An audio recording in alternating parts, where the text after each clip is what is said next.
move on to Madhu. She'll be speaking to us about IoT security.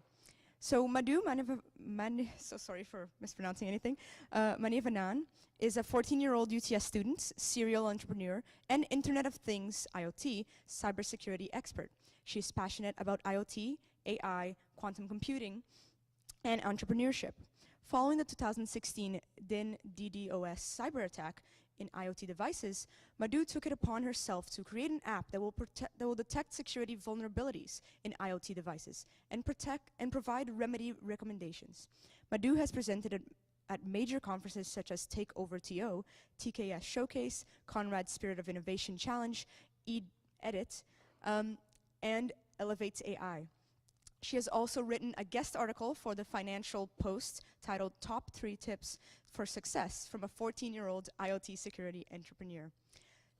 Now welcome Madhu with IoT security.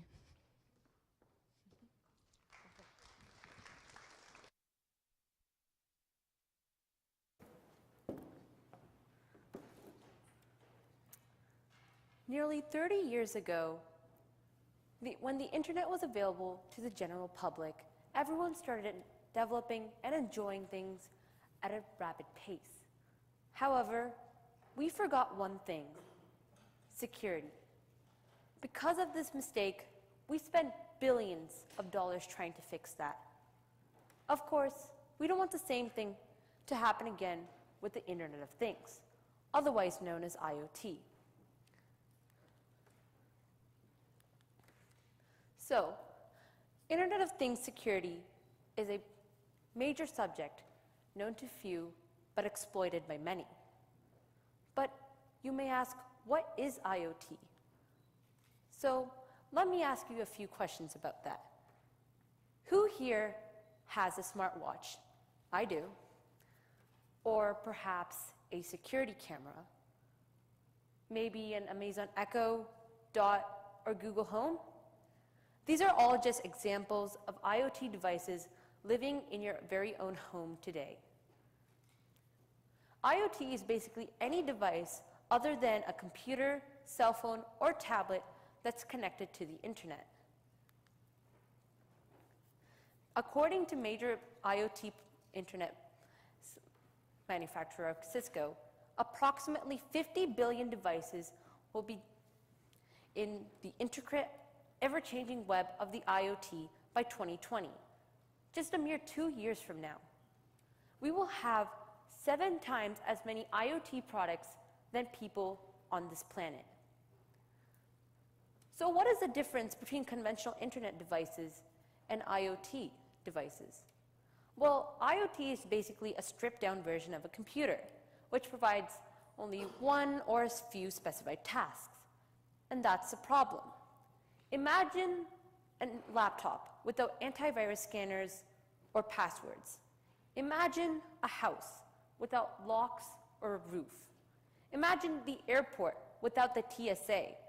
That is basically an IoT device, and this is where the attacks begin. Basically, there have been many monumental cyber attacks against IoT devices, such as the 2016 Mirai attacks, which affected over half of North America and almost all of Europe, and was initiated by a university student. With all of these attacks happening, we have to stop and think about why it is happening. So, usually for computers, an attack is usually initiated by a bug in the software, and a patch is available usually a few hours or in real time. However, for IoT devices, it's not just bugs in the software, but also misconfiguration or default settings. And patches are hardly available to any of these users because people don't know and people don't care. Many people care about their IoT device's functionality, but not about their security aspects. For many people, a smart connected washing machine is still just a washing machine at the end. To be honest, the security vulnerabilities of IoT are caused by both consumers and manufacturers. In order for this to end, we need to have a joint movement between both of these parties for action and awareness to reduce and possibly eliminate this kind of issue. So how can we do this? Well, consumers will need to know how IoT devices are connected to the internet, and basically that they're essentially computers, and that they will face the same issues as computers, such as bugs in the software, default or weak passwords, or not updating the software. Manufacturers will need to realize that they need to follow a compliance standard and also have a Internet of Things security protocol.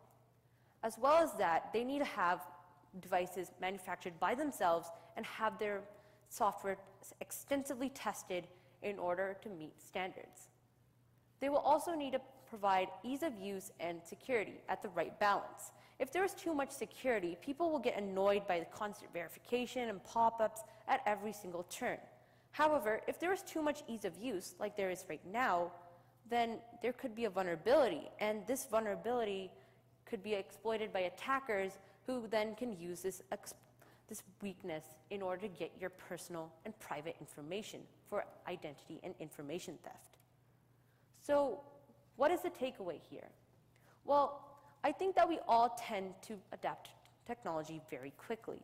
I mean, I love the next coolest gadget, but it's important for all of us, and especially developers, to know that security is important from the step one and that we need to take care of it, or attackers will find any way to get our information.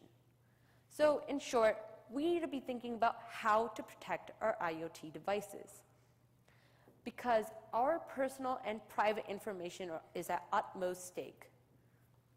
As the growth of IoT devices continue to boom, then so shall the growth of security and the concern of it. So if you protect your computers and your cell phones and your tablets, but not your IoT devices, it's like locking your front door and leaving your back door open with a welcome mat. It simply doesn't make any sense. Thank you, and keep an eye out for those IoT devices. Someone may be watching you.